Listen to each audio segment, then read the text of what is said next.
Hi everyone. So, the only quiet spot that I've found so far is in my car by myself. So, I'm sitting in my driveway in my car.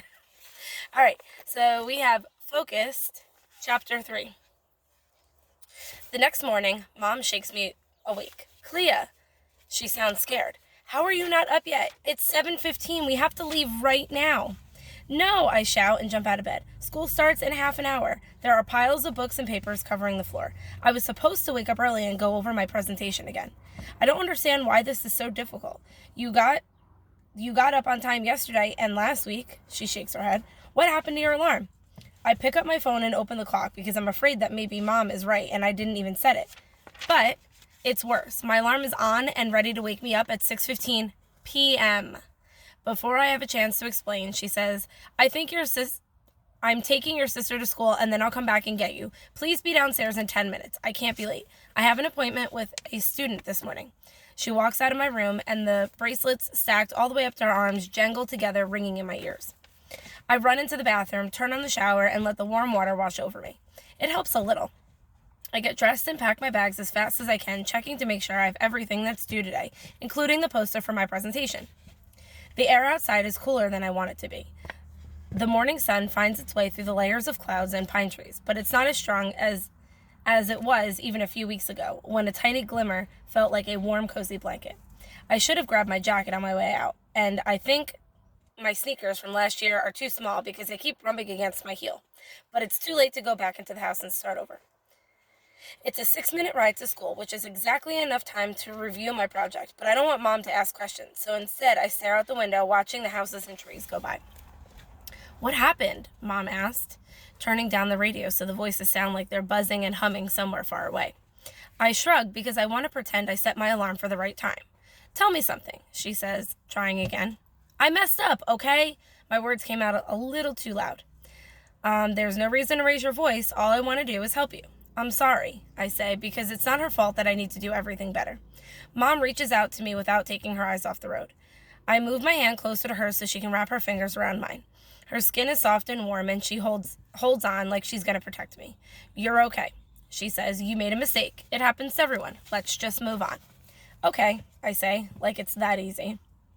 When I get out of the car, the bell rings. I walk quickly down the path and straight through the courtyard into school. I can't be late for English.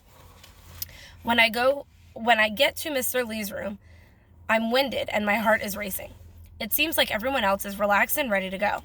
I sit in front and try to stop replaying all the things I did wrong so far today, because I need to be my best in school and chess. I can't mess up anymore.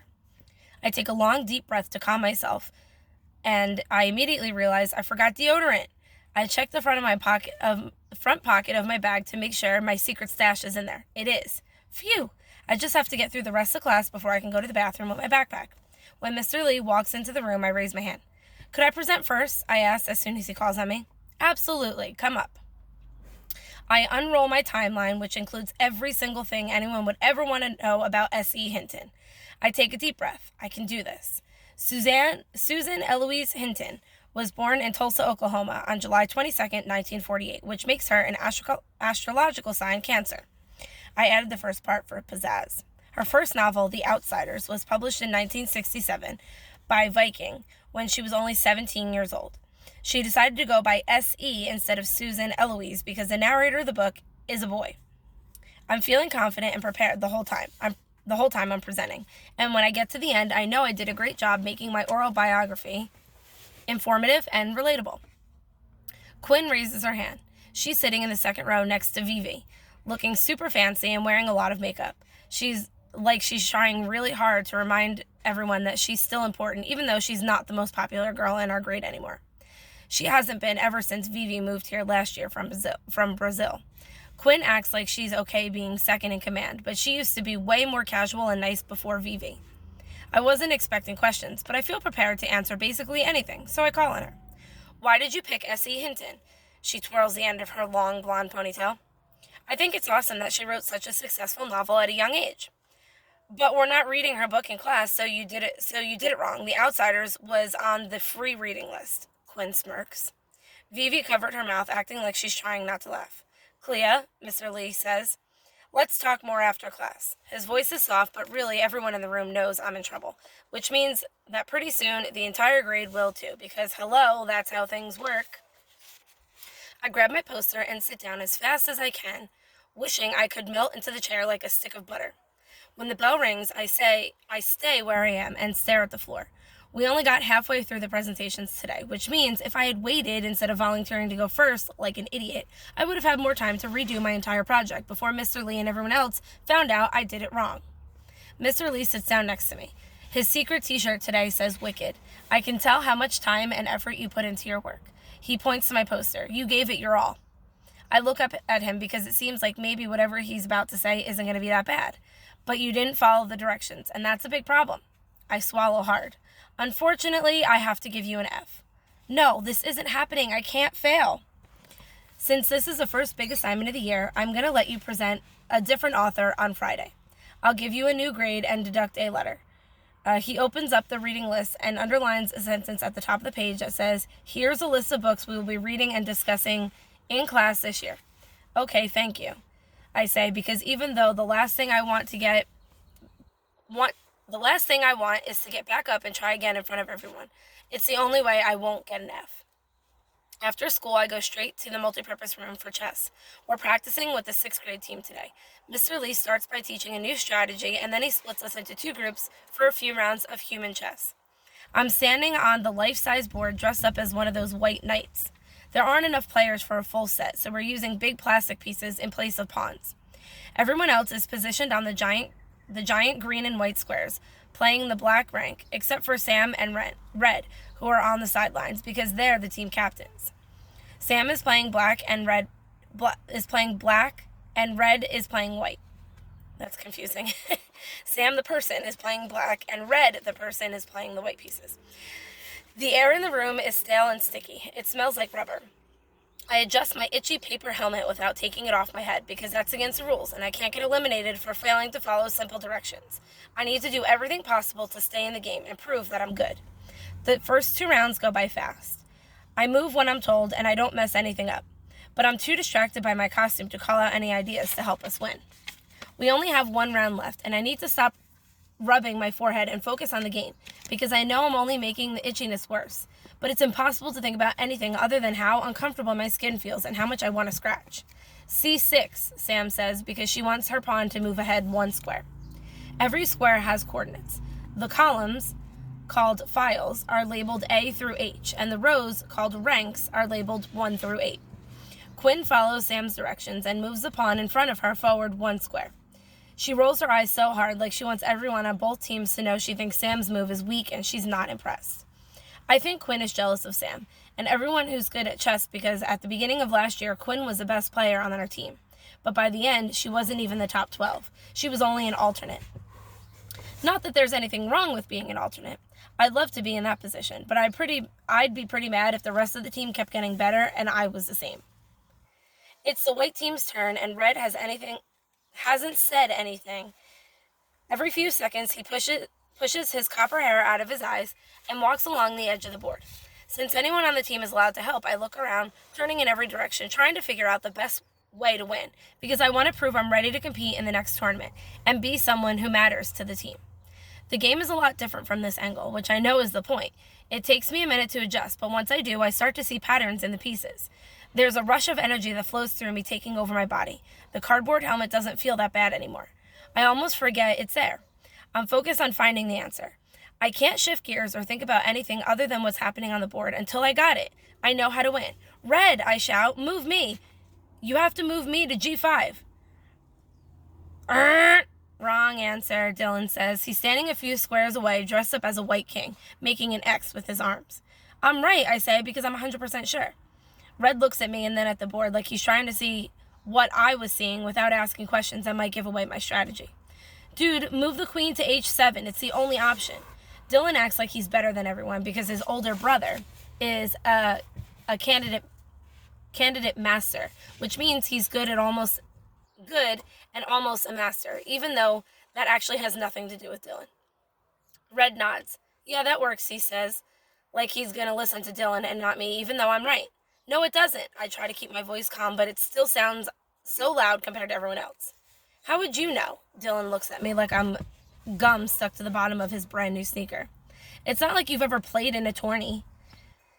His words come cut into me. I bite down on my lip because he's wrong about the next move and me. Everything I'm feeling is bubbling up. KG5, it's just dumb, like you, he says. Actually, it's how you win. KG5, then QH7. Checkmate. The words fly out of my mouth, bouncing off the gym walls and back at me before I can think about what I'm doing to stop myself. Wow, Quinn says. Way to freak out and ruin the game. Everyone laughs. That's enough, Mr. Lee says. I expect all of you to be supportive of one another, even when you're playing on opposite sides of the board. He pauses and looks at me. Strong chess players need to stay calm and composed. I'd like you to work on that. I want to tell him that I didn't mean to blurt out the answer. I don't know what happened, but I'm afraid if I say anything right now, I'll cry, and I can't, so I just look down at the floor. I need to never do anything like that ever again. Okay, let's continue where we left off, Mr. Lee says. Red, it's still your move, and it's probably not best to go with KG5QH7. I keep my head down and stare at my sneakers, wishing I had the power to make myself disappear. QH7, Red says. Boom, in your face, Dylan says with a cool guy way, like he could be talking to anyone, but I know he's talking to me. I don't look up at him or say anything. I'm frozen. It only takes Sam a few moves to beat us. When the match is finally over, Mr. Lee says, please come to practice tomorrow focused and ready to play your best. Everyone puts away their props as fast as possible and races out of the room, like the awkwardness permeating the air is actually toxic. Quinn scurries by me and over to Vivi, who's waiting for her by the door, leaning against the wall in her field hockey gear. Her lips are perfectly glossed, and her black ponytail falls down her back in a never-ending maze of shiny tendrils. Quinn whispers something in Vivi's ear, but she doesn't take her eye off me, like she wants to make it clear they're talking about how I ruined the game. Everyone is. I take off my helmet, drop it in the basket with the other costumes, and turn around. Red is standing by the water fountain waiting for me. I walk over to him. That was really bad. I don't know how that happened. I look at him like maybe he has the answer. You're the only one who knew how to win, he says, trying as hard as he can to make what I did okay. I'm sorry I didn't listen to you. You were right. I couldn't see the next move until you said it. I shake my head because he shouldn't be sorry. It's not Red's fault that I blurted out the answer and gave away the game. You say whatever pops into your head. That's your thing. Don't worry. It'll blow over. Chess or English? Both. He looks away like he's sorry he knows what happened in class. Who told you? I asked, even though I'm pretty sure I already know the answer. Dylan, he says. I hate Dylan, but I don't say that because Red doesn't. They're friends.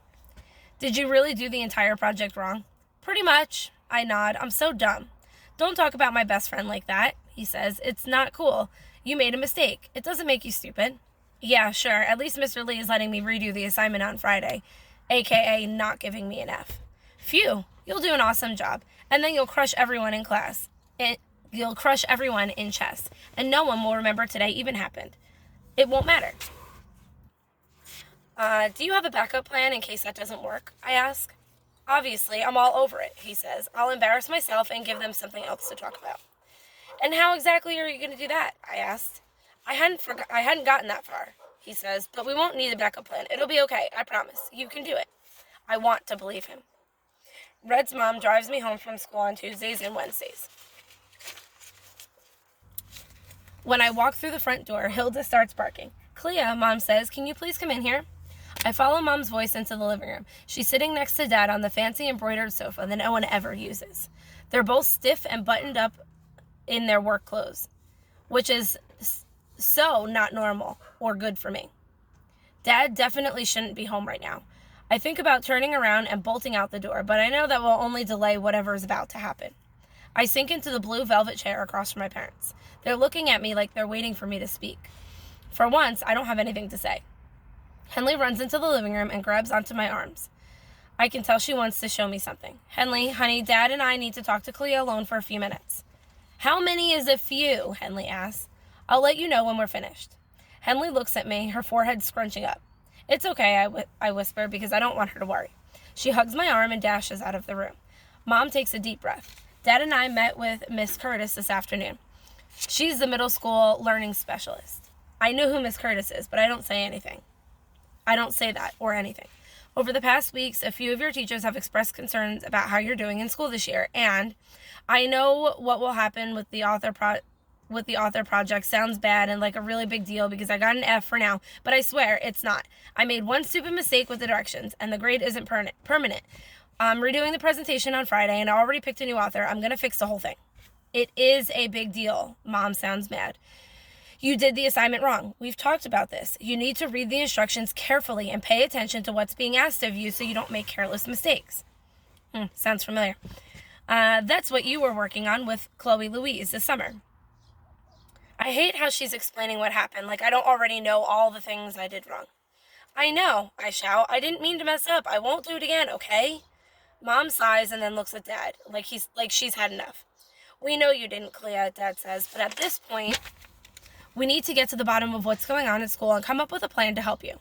Based on the problems you've been having finishing your assignments, following directions, and speaking out of turn, how is that related? Oh, wait, it's not.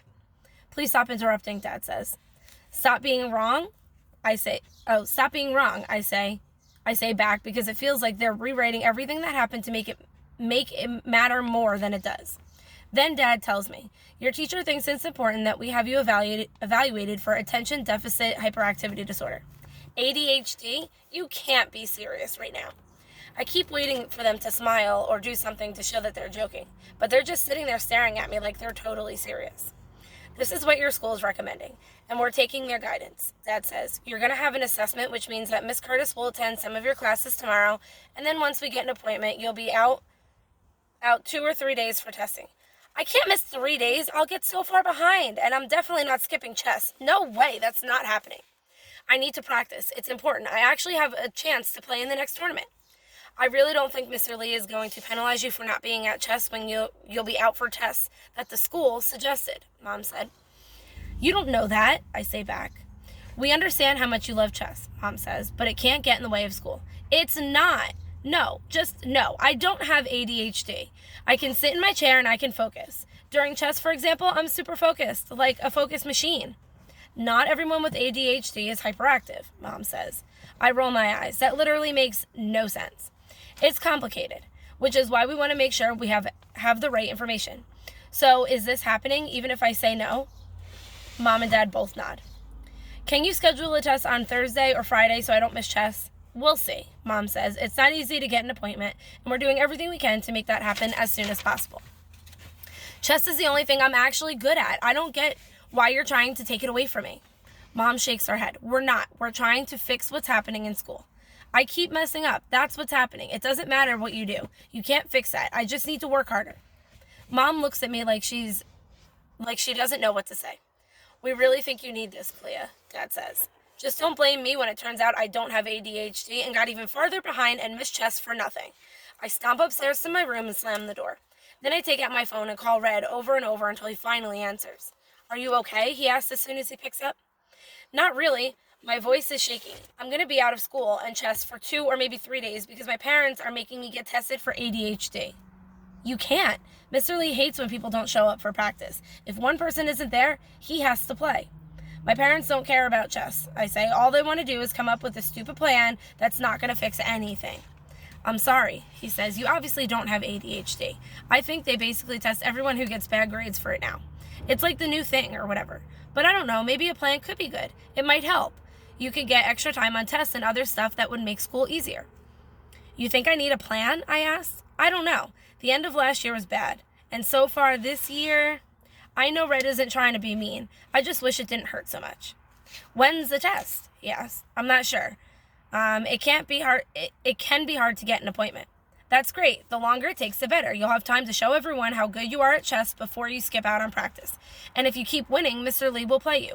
You probably won't even miss one tournament. I didn't think of that, I say.